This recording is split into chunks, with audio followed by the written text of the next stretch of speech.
Bam. Oh, man, we're blurry. We are. What's going on here? They'll figure it out. There we go. Hello, everyone. Welcome back to Sunday Night Teacher Talk.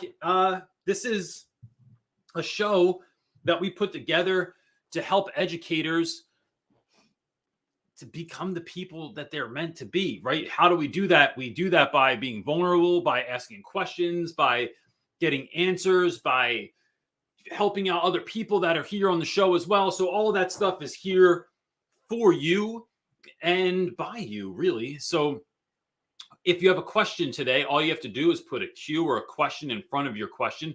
And look, you can ask anonymously. If you've been on there, just sign in from, I don't know, some bogus Facebook account if you have to just ask a question so that because, sometimes. Well, I think that's too hard. Folks even say in the Facebook group.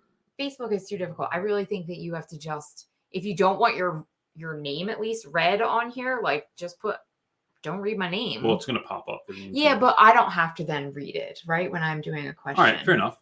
That's one way to do it. Yeah. So, I mean, what we're really trying to do there is just like, we want the questions. We want you to get the answer. It's not about putting you on blast or something like that. So, yeah.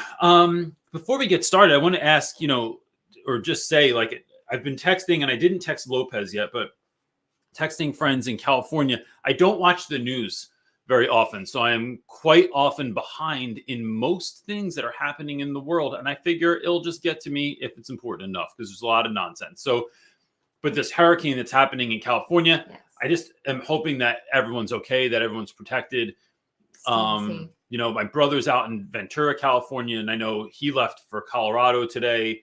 Some of the folks that help us on our team are from California. They're over in Utah today. So it's, I just hope that it works out. We have hurricanes rather regularly here on the East Coast, but I realize that you can't compare. I don't know. Anyway, I just wanted to say that. And so Lopez, I hope you're good, buddy. Before we jump into a question, I have a question from the Facebook group that I would love to, because I wanted to get to this dude this morning and just didn't have a chance. Did I close it? I totally did. So if you are not a part of, can you throw that up there? If you're not a part of our Facebook group, we run a Facebook group called Real Rap with Reynolds Teacher Talk. And what we're trying to do here is make the best teacher community on the internet. And so on Facebook, at least. And so how do we do that is we block folks from, there are no businesses in there. When we're at our best, there's no one trying to sell you anything, because we want this to really truly be a place where teachers are helping teachers to get through what they need to get through and to get answers that they need to get. And so one of those questions the other day, I'm not going to mention this gentleman's name because he did not give me permission, but the question was, okay, does anyone have suggestions on how to deal with stress? I've seen posts on other boards with lots of answers like alcohol. It's funny and I like the teacher's gallow humor, but as much as the next guy, I already had one stroke. I'm getting used to these new glasses. I apologize. I had one stroke, and eating decently and exercising isn't enough for me. So I think that's such a great question. And there were really wonderful answers in there, which is no surprise, but the answers were mostly around this idea of self-care with regards to here's things that you can do on defense to help you from like not just rest, but replenish from the day. And I think that that is a great answer. So I'm not even saying like my answer is better than that. I just wanted to take it from a little bit of a different angle because I didn't see anyone hitting this angle. I think that, a lot of those things are important. And even some folks were saying some things with regards to how to get ready for your day and make sure that you are absolutely at your best. I think there's another component here that is not talked about enough in education. And that is when we're struggling, when we are finding school to be very difficult, where we're having a hard time dealing with students and all that kind of thing. You can shoot the other camera if you want, but there is this tendency to take ourselves out of the equation with some regard. What do I mean by that? I mean, sometimes the answer to the problem is not the school growing, it's not the students growing, it's not the parents getting calmer, it's not the problems going away. It's how do you become the person that can handle those issues? Now, the last thing I want to do is sound like I'm putting more on a teacher's plate of what to do. However, because I don't want to do that, but really, if we think about wanting students to change, there's no way to make that happen. There's no way, and you all know this, if you've taught for a minute, sometimes you have students that it's seemingly impossible. There's too much going on in a child's life that more than you can confront in your 48 or 90-minute period a day or a couple times a week if you have block scheduling, that changing a kid's circumstances, healing their hurt, it's not going to happen, right?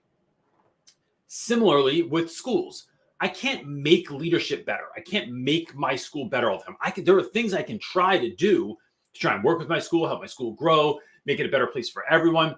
But I think the easiest answer sometimes is, who do I need to become to fix this issue, to handle this problem, to be less stressed? How do I need to grow? What do I need to do? And so I just think that might be something to think about, to meditate on, to write, to journal, write about, to pray about, to see, is there something that in fact you can do to make this scenario better for you? So some of those things might be getting therapy or counseling. I mean, especially I'll say that when I had those teacher benefits, therapy was super affordable, really, really affordable. And we are not connected with this company, but we've had a lot of friends that have gone to BetterHelp, right? I screw this up all the time. BetterHelp.com. And you can, if you have certain views, and so let's say you find yourself to be more conservative or liberal. You find that it's important for your counselor to have to be a faith-based, a person of faith that's counseling you. You can dial in all these sort of things. You try people out. If you don't like them, then you just move on and pick the next person. You don't even have to say goodbye or have an awkward breakup or anything like that. But something like that might be really helpful. Learning, growing, getting mentoring, going to workshops, going to professional developments that are really going to help you to become the person that these things happen and it doesn't destroy you or wear you down as quickly. So far be it from me to put something else on teachers' plates. But I'll tell you this, if you, as a person that had 6 principals in the last 3 years in the classroom, I found that I couldn't fix that. That every principal had new ideas, they had new hopes, new dreams, new vision. And then sometimes 2 weeks later, sometimes a year later, sometimes a month later, gone, right? There goes all your hard work, connection, all that stuff. And that gets tired over time. What I learned is that by building me, those are skills that never go away. Connections with students, connections with parents, connections with admin, they can all disappear.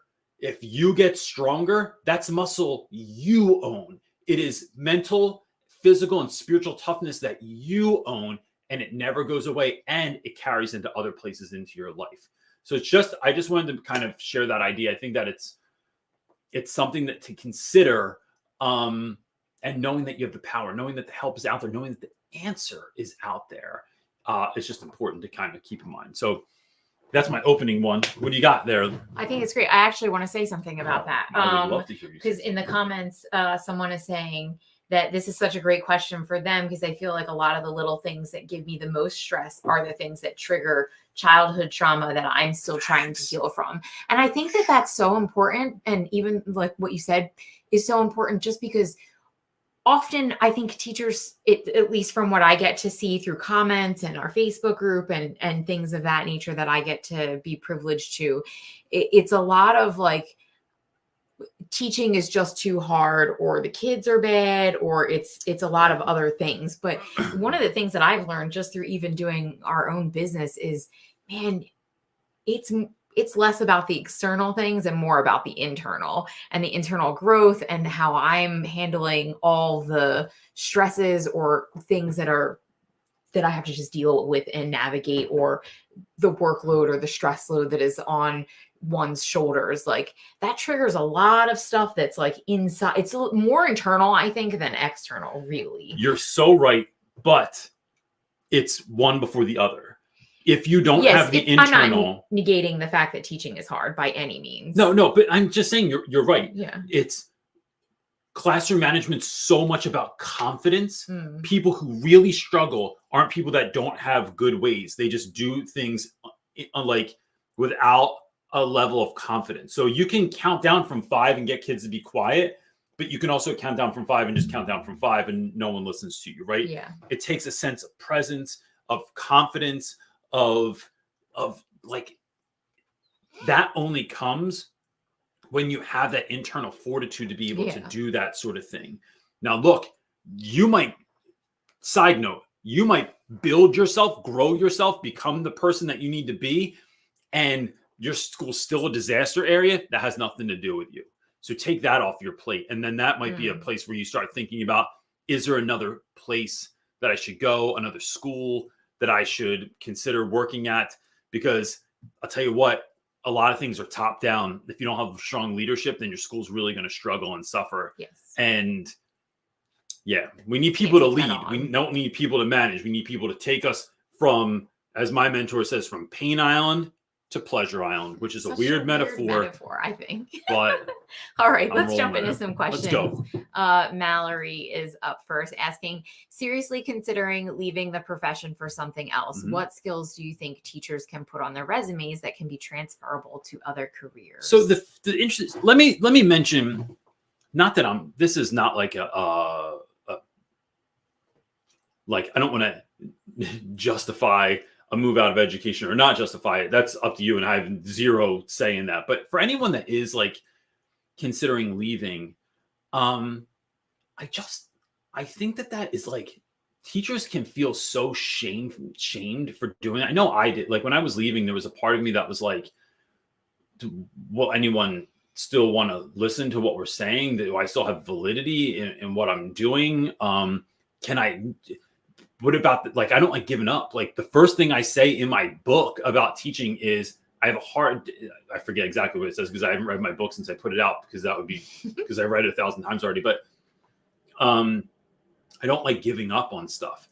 And I had to shift that language in my head that wasn't giving up, right? I am, what I had to come to was this realization that like I was moving on to the next season of my life and to the next thing that I was being called for. So Mallory, I think with regards to what you're saying, although it's not tied to that, I just wanted to kind of mention that because I feel like a lot of folks might think about that if they're thinking about leaving.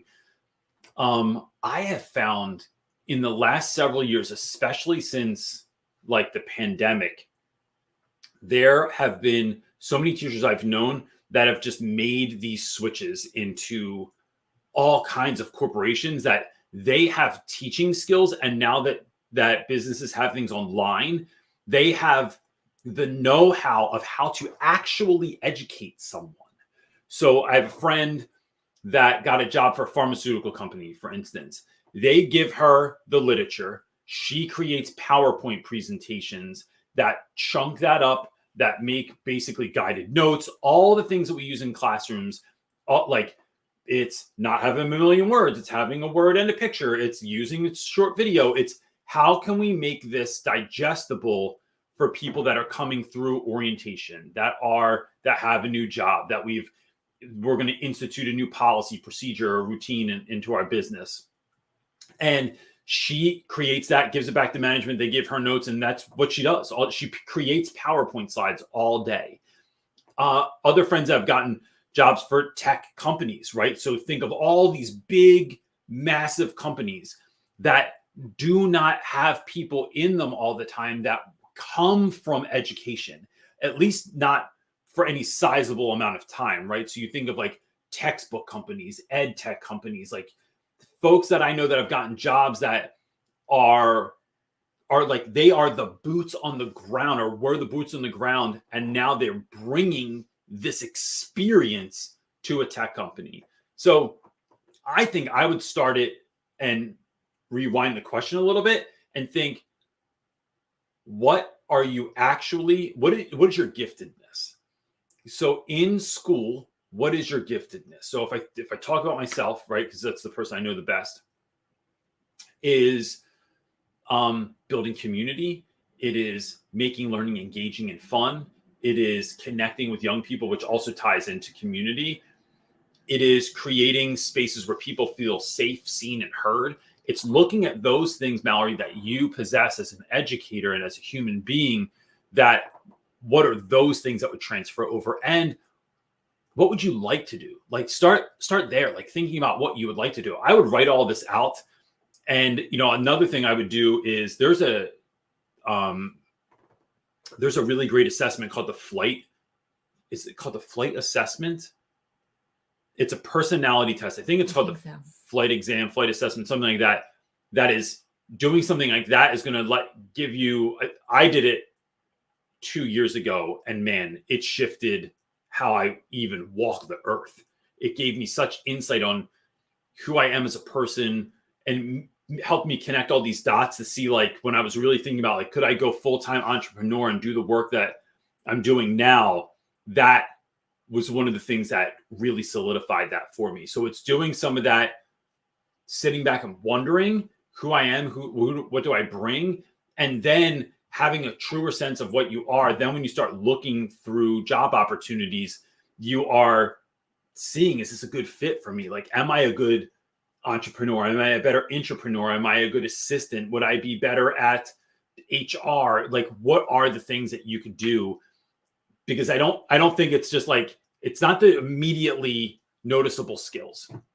It's not like, how does grading and seating charts and things of that nature transfer into a job? They don't. It's all the other stuff that it's like, I can learn to do anything in a job, but not everyone knows how to be caring, how to be patient, how to make things, how to take all this information and make it understood by people. It's all those skills that you're really gonna bring to the table. I love that assessment. Why does this keep? We are so blurry. Oh, there it is. Even with your new glasses, you're supposed to see better. Okay, moving on. Carl's up next, asking, what or who made you decide to do all the weirdness, and did you get any kickbacks from the higher ups? If so, how did you approach this? Carl, the other day, I was going to talk about Fred. He's sitting right there. But I was going to talk about what we did with him, but I'm trying to think of a different example because I don't want to tell that story yet. Oh, it's just all over our house. All right, so all the time. Anyway, I have a mannequin. Carl, you can buy a mannequin for $56 on Amazon. So I did. As a matter of fact, they sent me a mannequin and only had one arm. I sent back and said, I need an arm because y'all gave me a right-handed mannequin. He's left-handed, by the way, he told me, and I only got a right arm for him. So they said, we can't just send you an arm. We'd have to send you a whole nother mannequin. And I said, all right. So they sent me another mannequin. So now I have two mannequins. This is right. Carl, you're not hearing this wrong. I am a grown man that does not own a store, but has two mannequins that I use for jokes. And my dream was I was going to take him to school and he was going to be my teaching assistant. I was going to dress him up, and this is something I did in the past, but I built my own mannequin. This is before I could afford $56.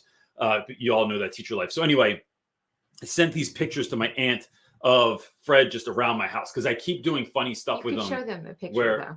Do I have a picture of Fred? It wasn't on your phone? Oh yeah. You took it yesterday. So I keep talking though. I do this thing where I put Fred in my shower. So when my kids look in the shower because they're afraid that like there's somebody in there. Here it is. So here's Fred in my office. He's just chilling there doing work. And I put him there yesterday.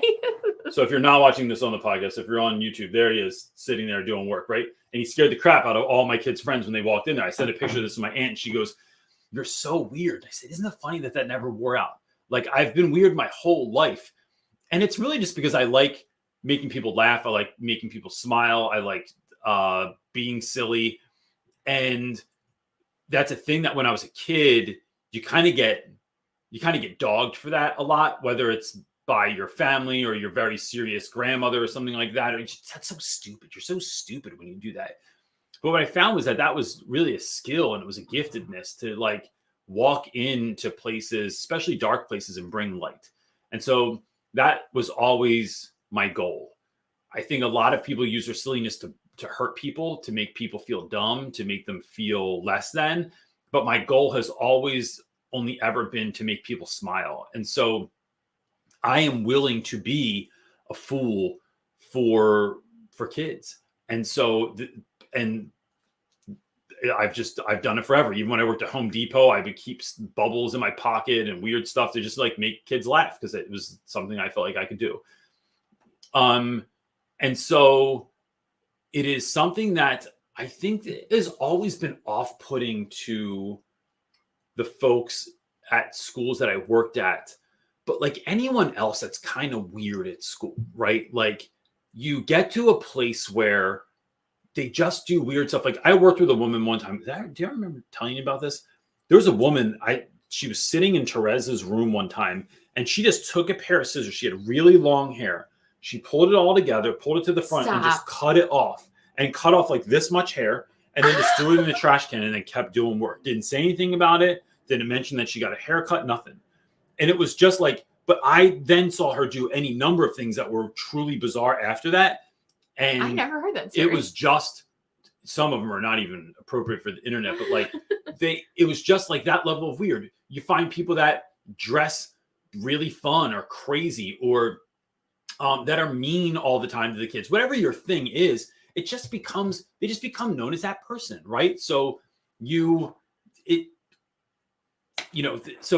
think my point of the matter is like you do the thing you're going to do, and faster than you know it, everyone's just going to get used to it. And if you're bringing light and love to your job and to the spaces that you work in, then if someone's going to complain about that, like, bro, I got other things going on. Like, I don't like don't even sweat it, because it's like, what are they complaining about? Like, what do you want me to come in as a curmudgeon? That's all right. But if I put googly eyes on the time clock every day, like, I guess you could get mad about that, which is also a really funny thing. And time clocks are dumb. I'll tell you that too. That's I think you are just good at, for you, it's like, it's unique to you, right? Like that's your extraordinary thing. Like, or what do you say all the time? Bring your ordinary. Your ordinary is someone else's extraordinary. Right. So it's like, not everybody has to be weird, but it's just like, everybody's got something that makes them like... Everyone has some level of giftedness. Whether you're a good listener, you're a good friend, you're good at decorating, you're good at whatever it is. Like it is, but I think it's the weirdness that gets highlighted a lot. And it's not easy to do that, because you do get a lot of, I know you get a lot of pushback, and a good example of that is because we bring that just into our family, and I'm not weird like that. Like that's unique to him. That is not me. But we were down the shore for Brody's birthday, and we rode this little tiny train that just goes around. It's like a little children. Kid's ride, right? But Brody loved trains when he was little, and so we just still did it. We do it all the time. It's just a weird, funny, he loves nostalgia. Anyway, but while we were on the train, what did we do for... So we're going through this train. It goes all the way through the amusement park on the Ocean City, New Jersey boardwalk. And every time it goes through like a crosswalk, they ring the bell, people have to stop, and so that they don't get run over by the train. And every time that happened, we would just go 1, 2, 3, choo choo. The whole family, my son's friends, did not know what to do with us at first. They were appalled. Well, his best friend went along with it, Yes. but then there was 2 teenage girls with us, and But they then- were like, which just made me do it even more. mortified. But we loved it, and it made everybody. I was watching them, and everybody laughed. That was there because it was so absurd. And it's find what your giftedness is, and you are doing the world a disservice if you're not doing it out loud. Being happy, and Patch Adams used to say, being happy in public is one of the most revolutionary things a person can do. Yeah. Yeah, we really live that out loud. Amen. Okay. John Fox is up next asking, if you Fox. taught elementary school instead of high school, how would your first day of school look different from what it is now? How to balance getting buy-in versus building structure/routines? So I think my first day, John, would be slightly different in that I would still tell kids how excited I am. I'd still tell them we're going to have the greatest year ever. I'd still tell them I'm so excited that they are there. And that, like, try and really communicate that to kids, that I care about who you are. I want you to be here. If I was teaching really like much lower grades where I'd have the same kids all day, I would be in communication with them and their parents way before school started, right? Like, so at least a week or two out, I would make content. I think I would email of like, all right, did you do you're, so excited you're coming back to school. My name's Mr. Reynolds. I'm going to be your teacher this year. We're going to have the greatest year ever. I hope you're so ready to have the greatest year ever. And then sending little videos home to get kids to know who I am. Because listen, we talked about before that we gravitate towards the things we're the most familiar with. So getting kids familiar with knowing me, with knowing who I am, how I roll, how excited I am to see them. And then sending videos home so it's not such a mystery. So the first day that they show up, they're even excited to see me, not just like scared or oh my gosh, what's the teacher going to be like? No, it's like, dude, I got to meet this dude in real life. This guy seems insane. So that's part of it. I think the thing I would shift is there would have to be language around policies and procedures, right? The reason I don't do a lot of policies and procedures is because I have ninth graders, right? And I realize this, that they're 14 years old. They know how to raise their hand, what to do if they have to go to the bathroom. And so, I mean, they don't really know exactly how I roll, but there's a semblance of that. No one's going to pee their pants, right? Because I didn't say where the bathroom was or how to go or something like that. So there would be some language around that, but I think that's the only thing I would change. Now, of course, this also depends on whether or not, like, how long the day is and all of those sorts of things. So when I have students come back, my longest class is 51 minutes, right? So it's like I can get the things done, but I would shift a few things around, but largely it would just be about how excited I am to see you, how great this year is going to be. It would be a lot of that sort of introductory stuff. And yeah, but I think you'd even get a better reaction from really young kids that haven't been jaded yet by the school system. And even those that have been a little bit jaded, like, if you have a fourth grader that's not on level for reading, or their math struggles, or they have processing speed, like their processing speed isn't where everyone else is, it is letting kids know that I'm so glad you're here for who you are right now, not for where you are supposed to be or even want to be. We're going to meet you where you are and help you get to where you're going to need to be, and know that I'm going to do everything I can to help you do that. I think that's what is going to make a kid like hold their mind melt, and they're can't wait to come into school again tomorrow and go home and tell their parents that they had the greatest first day of school ever. Yeah, I think little ones aren't afraid of, like, there's not that cool factor like high school is. Yes. Someone mentioned that in the comments too. Okay, Summer Hayward is up next asking, what are your go-to? Oh, before I do that, she said in the comments here that she did the Life Odyssey and had a ton of success with it. Oh, yeah. She learned a ton about her students, which, yeah, that's awesome. That's what I'm talking about. So she's asking though, what are your go-to meal prep ideas? I'm putting together a list to make my mental load lighter, I prep on Sundays for an easier week. I'm lazy, Summer. So I eat the same thing every single day. So when I'm at my best, it is I intermittent fast. So I am going 14 hours between the hours that I've eaten, which helps you a lot because then you're skipping breakfast. I then I do have coffee though. So I'm not like truly intermittent fasting, like hardcore, because I do have coffee because it's not even that I need it. It's I want that boost of, I don't know, I just did boost of energy in the morning. So a cup and a half of coffee has me, whew, man, I'm feeling great. And so I can kick it at school harder. The other thing is I will bring like this green sludge that my wife makes for me in the morning, and I put that in a jar like a hippie, and I take that to school with me. I keep it in my mini fridge, and I eat that after my fast. For lunch, I typically do a salad, and I buy those pre-made salads that they sell at the store. You can get them for like 2 for $6 or something like that, which is, it's not incredibly expensive. It's not a ton of food for what you're paying for. And there's a lot to throw away, which I really don't like. There's so much pieces of plastic that go in the garbage just for this one thing. If I was less lazy, I'd make myself a quick salad, but I don't feel like doing that. So I just pre-buy them. And then I eat RX bars, the RX protein bars. They're the dark chocolate and sea salt ones, is a protein bar. That's what I eat every single day. I eat green sludge, a cup of coffee, a pre-made salad, usually the chicken Caesar one, because that's the one that they always have, and a protein bar, and then that's it. And then I eat whatever we have for dinner that night. This really is not a fair question for CJ because he does not cook at all. So, no. And yeah. If I were a teacher, I would do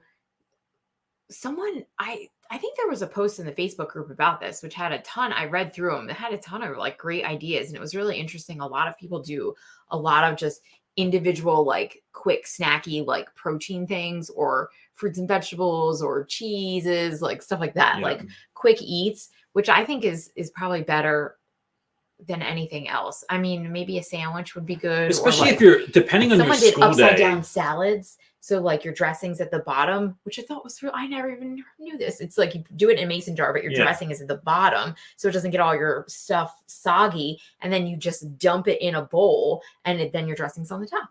Brilliant. I know. I would get a mini fridge. I didn't put this video out. I did a deal with Staples, so I didn't get to put this video out that I have, but I'll link it under here. I have this great fridge that I got on Amazon, and it heats and cools. Oh yeah. And it is awesome. And I could fit all of my stuff in there so that I could take things to school with me. And then when my buddy Cho left, I got like a proper dorm room mini fridge. Yeah. That thing was jamming. All right, let's move on to Jocko. He's up next saying, hey, So, Reynolds, what does a typical work week look like for you these days now that you're not a teacher anymore? Would love to see a video, a day in the week of life of Reynolds. All right. So this is, I work just as much. I just don't typically get interrupted as much. So on my best weeks, I am up at 5. Last year, a little bit, I was doing 4:30. I can't get to bed early enough to make 4:30 work. So it is up at 5. I come downstairs. I make coffee for my wife every morning. In the summer, she typically gets up before me and she makes coffee for me. But during the school year, it's every day make coffee for my wife. I do about 45 minutes of praying, meditating, and Bible study, and then get myself start doing work. I make a whole list. So on the backside of this blackboard is a whiteboard. So I list out everything that I have to do that I need to do today. Then I meet with my wife, and after she's done doing her morning routine, and we identify the things, because I have a tendency to make a list of about 27 things. My wife will come in and say, these are the 5 that absolutely need to get done today. Here's 2 that are bonus credit. And then, which is far better of a way to do it than what I do. And then I start tackling those things. Some days are shoot days. So it's like just shooting YouTube content, just shooting content sometimes for people's private. So we get hired to do, so like if you're on Houghton Mifflin Harcourt's Teachers Corner website, I have like 30 videos on there that I've made for them. So sometimes it's making stuff for other people. Then it is a lot of building out workshops. And if we're putting on a workshop, it's building out that workshop. It's talking to the copywriter, talking to the person that's doing the email, talking to the person that is doing graphic design on all of our resources, talking to our social media person, talking to our video editor, and creating that whole thing. It's doing a lot of emails. It's doing a ton of emails with brands and things like that, trying to get speaking gigs. And when I get speaking gigs, it's coordinating the airfare and the talk and talking to the schools that want to go to. So, because every single talk is tailor created for each school. It's never just, I don't have like a generic talk that I give. There's overlap, but there's never one that's just like straight, like here's the same thing I gave the last school. And then up until this year, like last year included, our son is homeschooled. So it was a lot of I didn't do so much teaching him, but it's a lot of helping him navigate the day and helping my daughter navigate the day and things like that. My day usually lasts, I'm up at 5, start working by 6:30. And I go to the gym every day for like an hour and a half. But other than that, it is working until, I don't know, 8 o'clock, 9 o'clock at night, typically. No, probably 7. And then we do dinner and you might come back and do more emails. Yeah. But usually that's when there's like mentor calls, right? Or I take classes. I'm in 2 different classes right now. I'm in a coaching class that I'm probably not going to be in much longer because I can't find the time to go to it. And I'm in a mastermind for entrepreneurs as well. And so that takes up a lot of time in the evenings as well. So yeah, that's a typical day. And it's not exciting. It's a lot of repetition. But it's doing stuff that I know is having a deep and powerful impact, I hope, on teachers. So yeah, it's a lot of sitting at a computer. That's the part that is the hardest grind of it. It is not engaging with people as much. But that's when I go and speak at schools, I tell people I'll stay there all day because I just go into classrooms, I'm cutting it up, I'm doing stuff with people, I'm helping people out. Like, oh gosh, I love that stuff. It's so a lot of engaging with our kids too. So, and that's a beautiful thing. Yeah. All right, Maisha is up next, asking, hello, CJ and Jenna. I hope you guys are well. Oh, this is for me. Jenna, now that you have been on camera for a few episodes, how are you feeling about it? By the way, you'll see more of me here on Sundays again. Yay. Wait, why? Glad. What's going on with Office Depot? I hope you're still there. You just had a schedule shift. I'm not sure. So what's it like, wife, being on camera? Gosh. Tell us. It's okay. I've gotten a little bit used to seeing myself. It's just weird to see myself, and it's weird to like talk to a camera, but you do get used to like just looking at the camera and not it feeling so awkward. If y'all aren't doing this, like you're literally looking at a dot. Like I just look at a dot and talk to you, and it's a Logi camera. It says Logi. Like it's like just a camera. There's no. Even though we're interacting with lots of people, it's just weird to me. Yeah. But I've gotten used to that. That doesn't feel so awkward anymore. I think the most nervous part for me, the most nerve-wracking part, is feeling like other people's opinions, honestly, right? It's like an imposter syndrome of like, do I have the ability to sit here? Do I have the ability to answer some of these questions? And I mean, I don't answer them, you answer them, but to even chime in or to even know that my voice is valuable, like those are the parts that like mess with my head. But that's a personal me thing, right? Of like when we talked about in the beginning of like being able to rise above or shoulder the things that come with whatever responsibility that you're required to show up and do. So yeah, I guess it's better. To that end, I just want to validate you in that like you, of course, have something to say. For 18 years now, you've been hearing me, even longer than that, talk about education. Talking about things that have happened in my classroom. The kids. That's kids a part come that over to. I know that, but it's a part that the people on the other side of this camera don't know. Yeah. Like, and not everybody goes home and talks to their spouse about their day. Like I would hear everything. I'd go, how was your day? And I'd be in the kitchen, like making food, and CJ would run down. Like, it was not a rhetorical question on my no, end. like I was he like, really, no, but I well, didn't want it to be. I really No. wanted to know about your day. Yeah. Like that's just the relationship that we have built together. So I've learned along with CJ, like as he experiences and stuff in the classroom. And then we have kids, right? Like, so I've learned a lot on that end. I've learned a lot just through like special education, through our own and navigating a school system and the special ed system, like all of those sort of things. So I appreciate you saying that. Yeah. I like that you're on here. Thanks. Me It too. looks way less weird. I'm sure it's having I never even wanted to be a voice on here. I like that our outfits match all the time too. Oh, I'm just yeah. telling you that. We look great. We're like Will and Does that Jada mean we're Smith. getting old? I feel like that's like a my grandparents always matched. No, it's great. I love matching. Okay. I want our whole family to match all the time. Oh my gosh, we did this Easter. We all coordinated. It No, was so it was cute. great.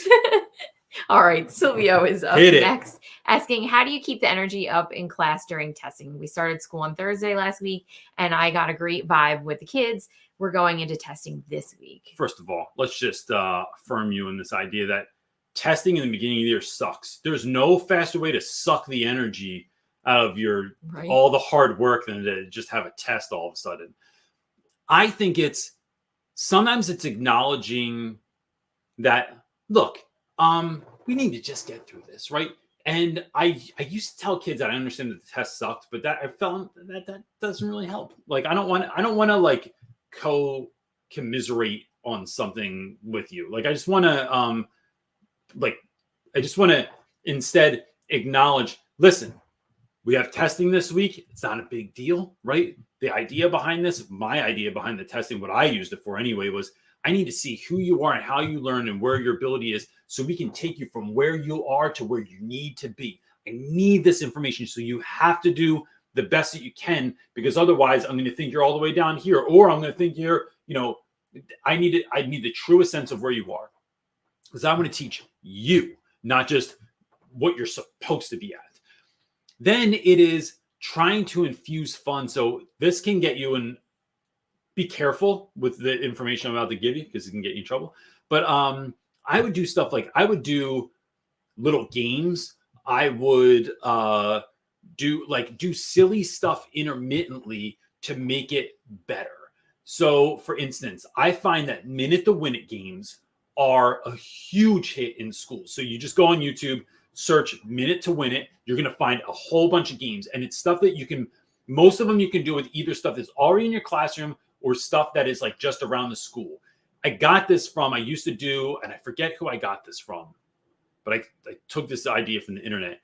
And this is, I have a whole video on this. It's like 5 things to do if your class runs short or something, and none of them are educational. So it is taking expo markers. Someone stands at the back of the classroom, and you can't really see it on here, but like the ledge that's in the front of your whiteboard, that metal edge, stand in the back and you toss an expo marker. Weird. Let's switch it to this one. Can you see it now?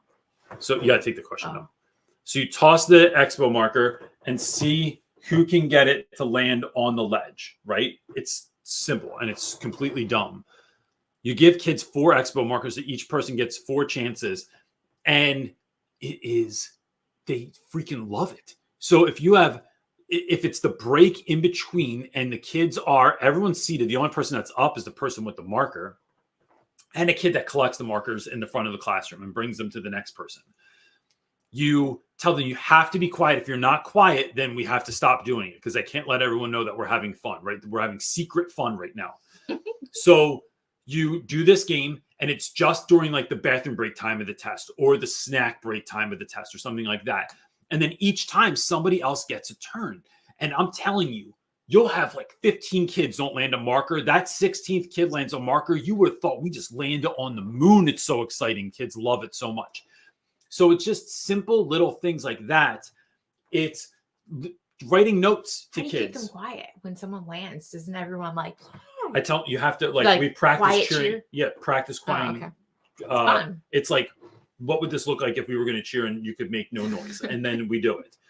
It was doing stuff like that, doing minute to win it games, putting stickers on kids as they're doing their work. So like if someone's doing a really great job, putting a full sticker. If someone's doing a half kind of almost good job, give them cutting that sticker in half. I give them half of the sticker. When they start doing a good job, I give them their other half of the sticker.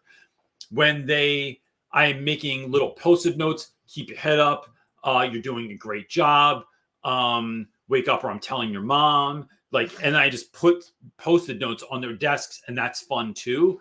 So it's just trying to find playful ways to kind of keep kids engaged, keep kids entertained to some degree so that they can keep pushing through. But those little games, what it's going to do is give kids like a dose of energy too, to then go back into the next part with also. Because the other thing that's going to happen is kids are either going to become problematic in those in-between times, or they like want to go on their phone, or they get out of their seat, or they start throwing things at one another, or they or it just becomes, or they go to sleep and then trying to wake a kid up to go do the close reading section of the test. It's like still like coloring sheets are hit. Like our girl would love Play-Doh. Anything Yeah. that's quiet to herself would work, but other ones that are our ADD boy, like, no, that would not work for him. He would need the expo marker thing. For So sure. that's it. Okay, Steph Shook is up next, asking, how can you balance 2 co-teachers? I have 2. Any advice to inclusion this year? That's tough.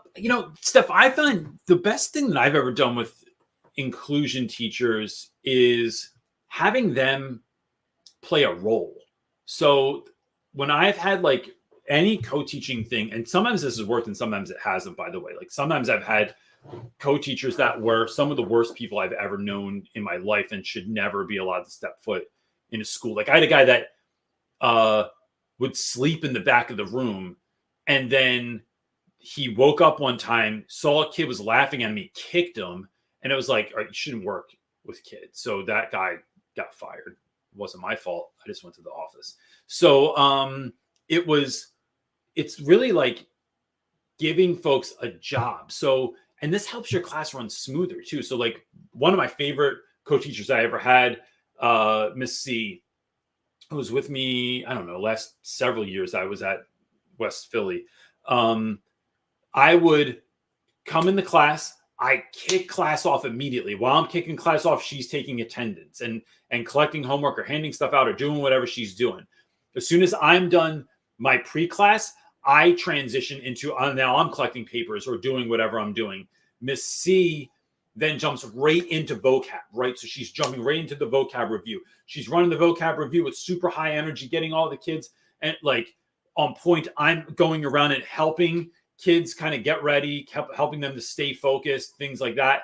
Then as soon as that's done, I jump into the main part of the lesson and see, it's what made me think of, the only thing I can kind of think of in this is whenever you've had hip hop groups that had more than one MC, so like the Beastie Boys, Run DMC, De La Soul, the best, and even Run DMC would say that, fun fact, would say that the Beastie Boys were the best that ever lived at doing this, at having 3 MCs, and so effortlessly backing one another up, switching from the front, switching to the back, having like this synergy about them where the class never stopped moving.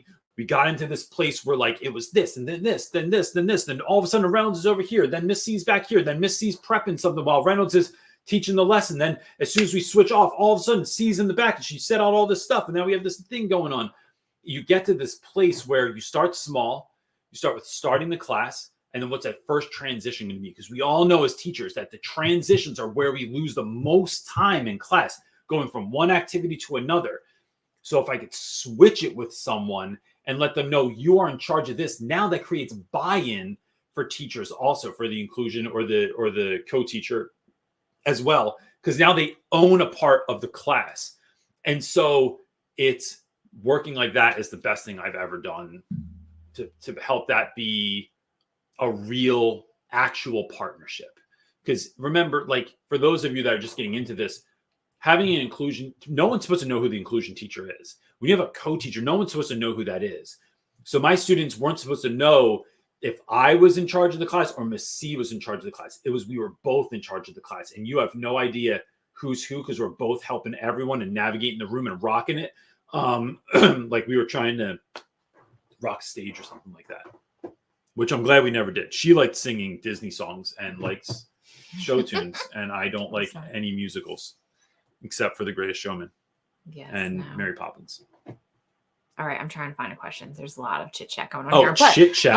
I know. Chit chat's back again. Stop it. I'm going to stop using that word.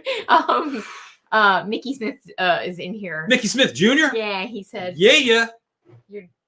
He basically said, CJ, when I think that you can't be more goat, you drop more knowledge. Listen, let me tell you, if y'all aren't following Mickey Smith Jr., Mickey Smith is he's my famous friend.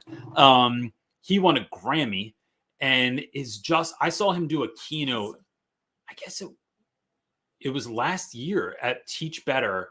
And he does this great keynote that is equal parts hilarious, deeply moving, and he plays his saxophone during it. But like, he's not just like, I wrote a song about it, want to hear it, here it goes. It's like, there's a reference that like 4 people got, but it would be like, it was just, actually, no, I'm going to do this right now. Do you have it available? I do. No, I didn't think now, oh my gosh, everything's in the way. We're so cramped in here. I don't know if I can get it. I don't know if well, come out of here. Oh my gosh. I also want to say, Bree O'Hearn, you have our sympathy. She said that I passed the comment because I'm trying to look for a question, but she said that a couple of her coworkers, I think, have COVID, and then she started with a fever and body aches. So, stop, girl. Just when you thought it was over. I'm praying it's swift. Yes. Or it's not even that. Let's go with that one. Okay, I have a question. You're really struggling down there. I'm not doing anything weird over here. Okay, well, this is a long one, so I'll go ahead and read it while you're doing that. Heather on Facebook is asking, I managed to get a nasty virus and have already used my emergency plans. I'm a computer science teacher, so it's hard to leave legit plans. I keep feeling worse and plan to go back to the doctor tomorrow. Ideas for more sub plans? By the way, kids damaged computers while I was gone, so now they won't be able to be in my room when I am gone, but they do have iPads. Thanks so much for all you do. I posted in the group this week about how your influence helped me deal with something. I can't see the rest of it. How it dealt with something, but I appreciate that. So you couldn't get it? No. So here's what I'm going to do. The whole foot of the board is blocking the drawer. I am going to put a story up as soon as we're done. Heather, I'm going to get your question in one time because I think that's a great question. I am going to put up a story as soon as we're done here with Mickey Smith Jr.'s new book that he had come out. My man I'm telling you, his story is wild. Like, the neighborhood he grew up in isn't there anymore in Louisiana because of Hurricane Katrina.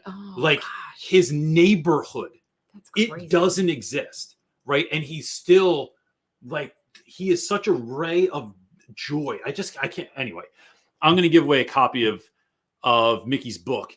So I'm going to put a story on Instagram today on Instagram. And if you just send me a reply, I'll put you in the running, and then I'll pick someone by the end of the day.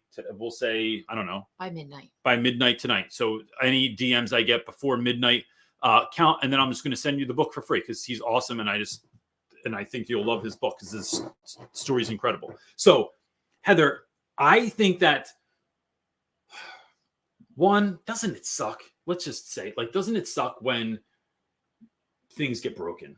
I saw a really funny post the other day.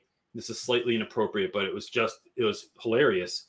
It was Caffeinated Classroom had a post at some point on Instagram that was called "This is why we can't have nice things." So she teaches middle school, and she goes, "This is why we can't have nice things. Here's the first one of the year. Here it is." And she moves it over, and someone had drawn like a penis on something that she had in class, right? Which made me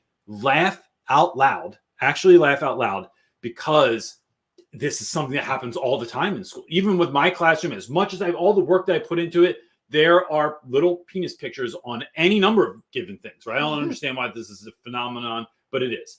So easy to draw, I guess. It was just, it's so dumb, but it just made you really laugh. But that kids will just literally destroy things because they can.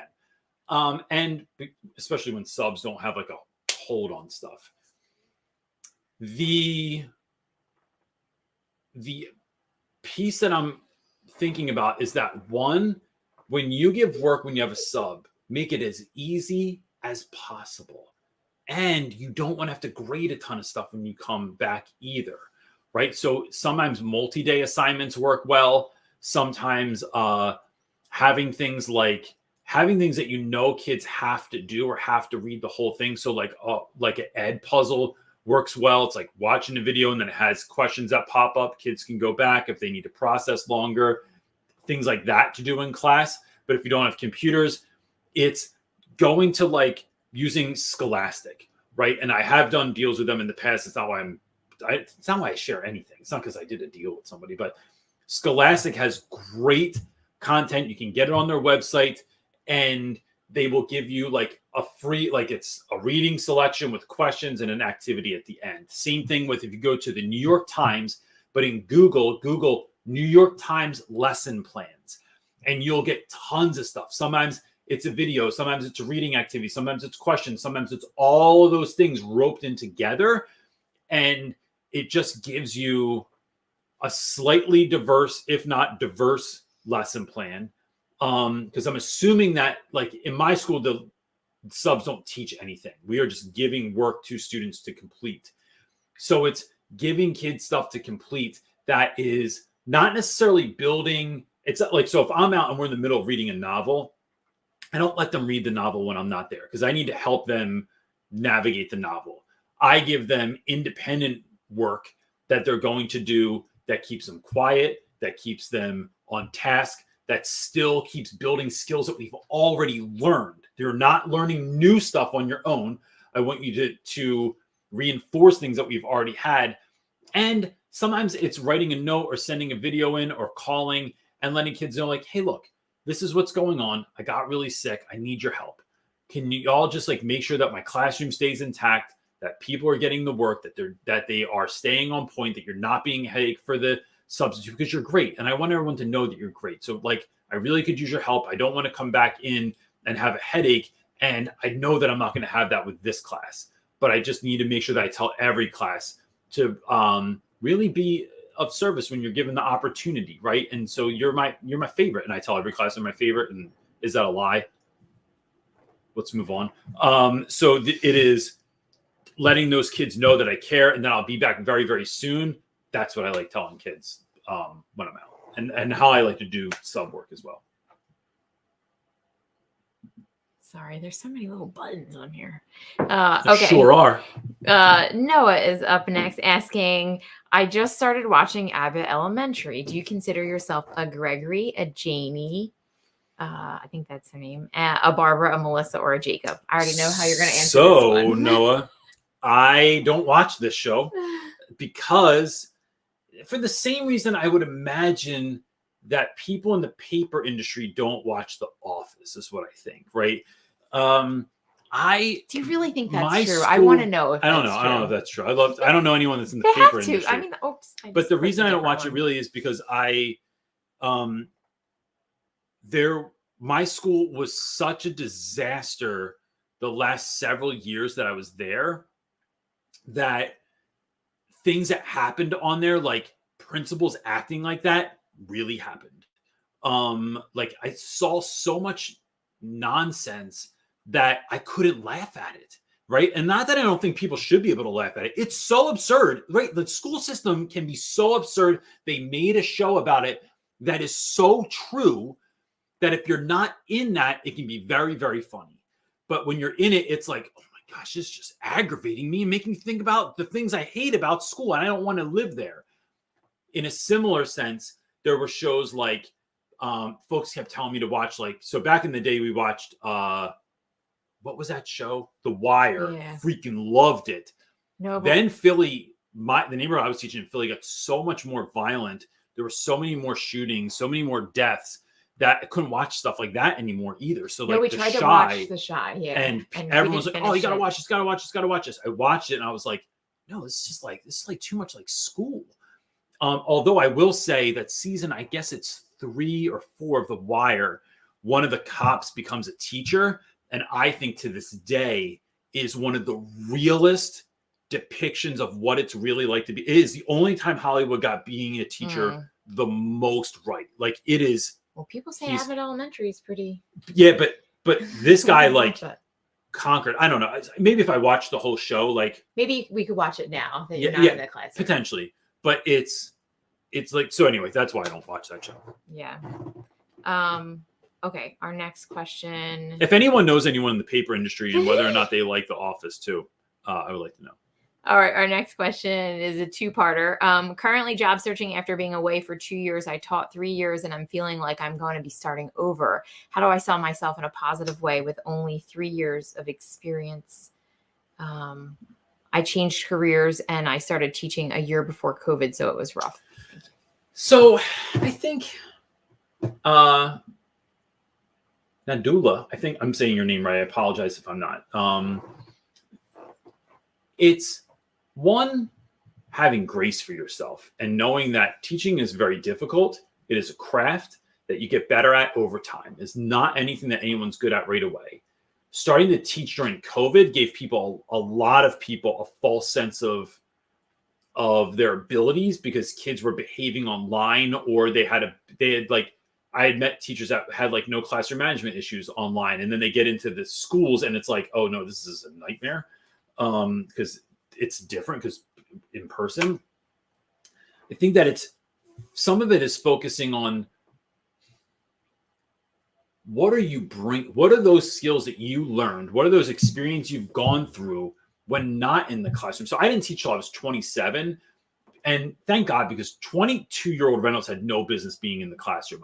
I was not there yet, mature wise, skill level wise, like nothing wise. Nothing about me at 22 would have been like, oh, you'd be a good teacher. Except I would have been fun, but the end.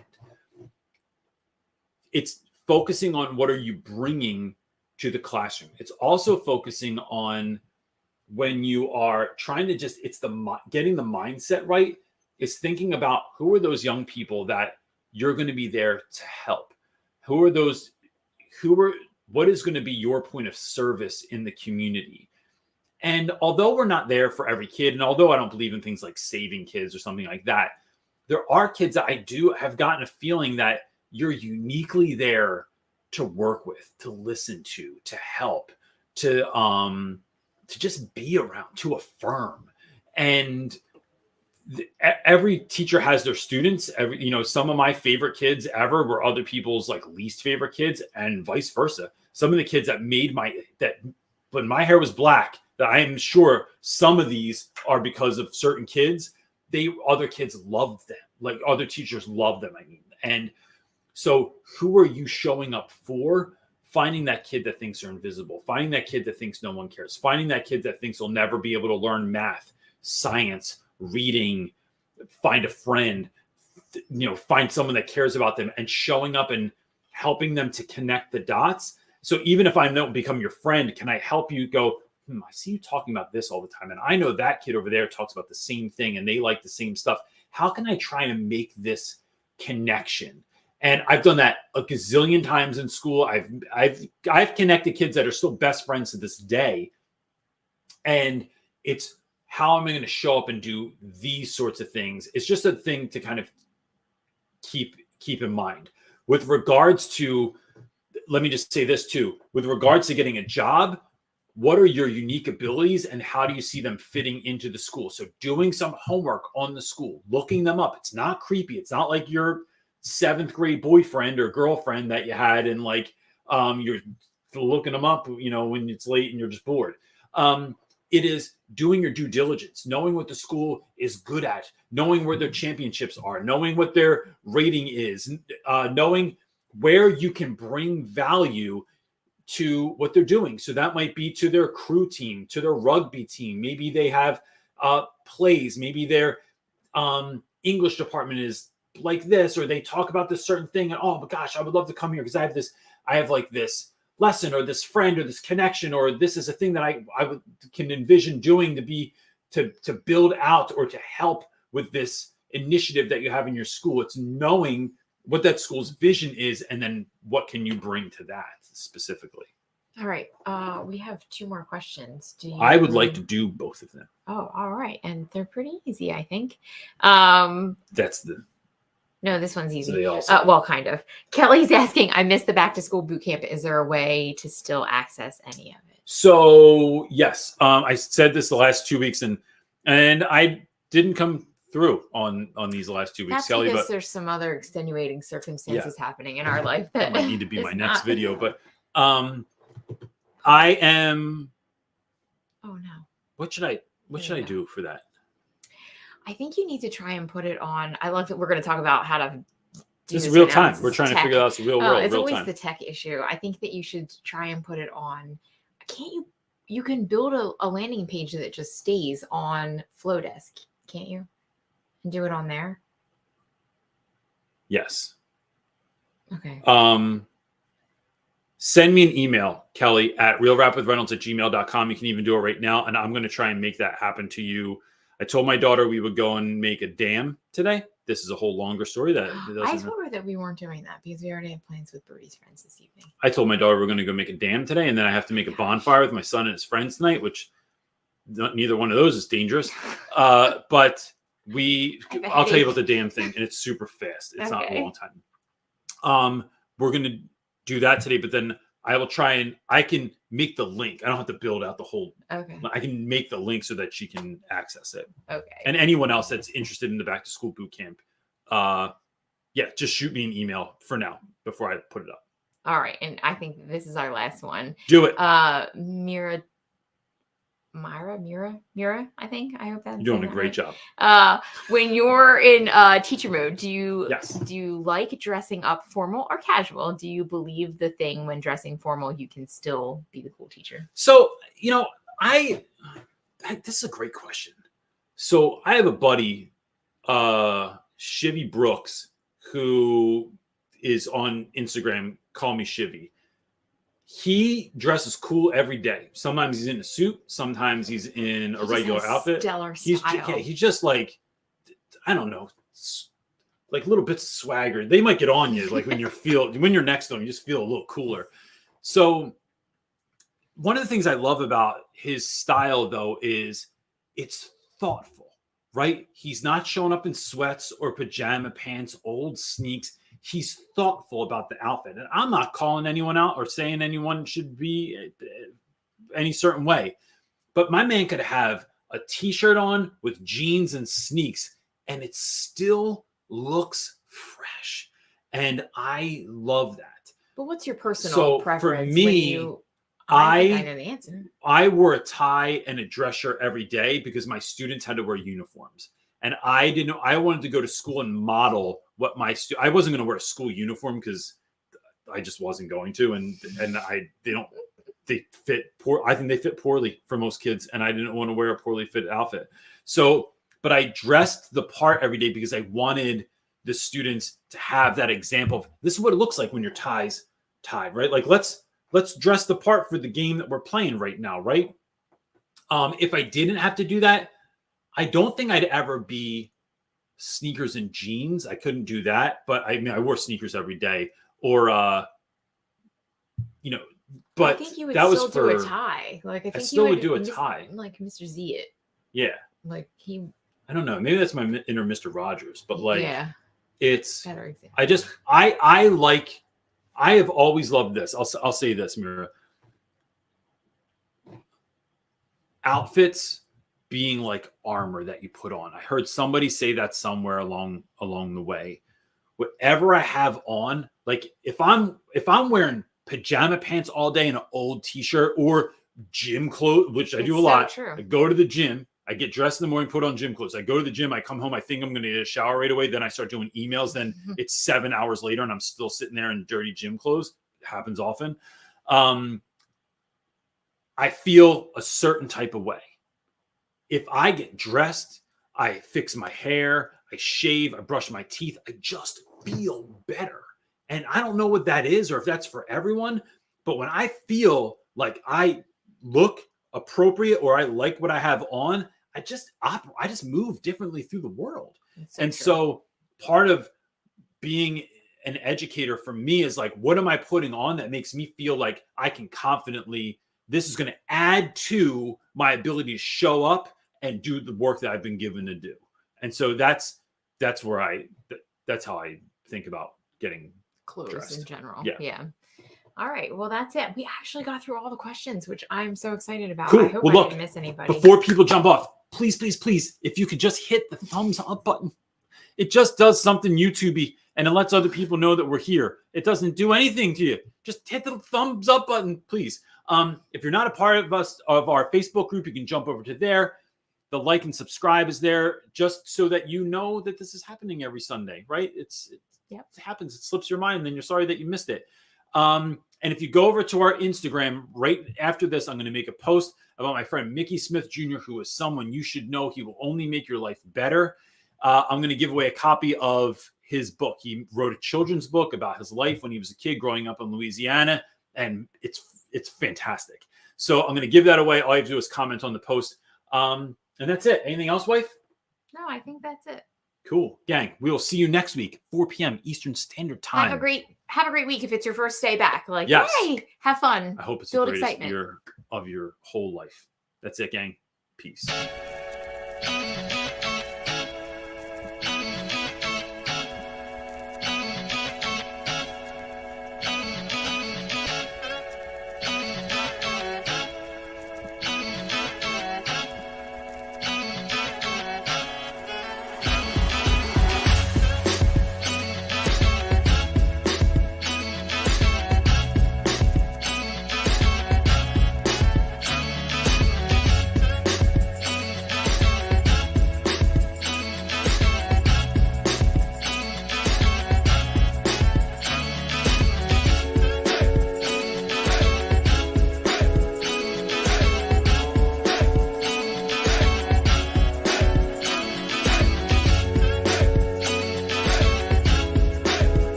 Oh my gosh, look at that. We didn't end it. I was too busy posting on Instagram. It's like a Marvel.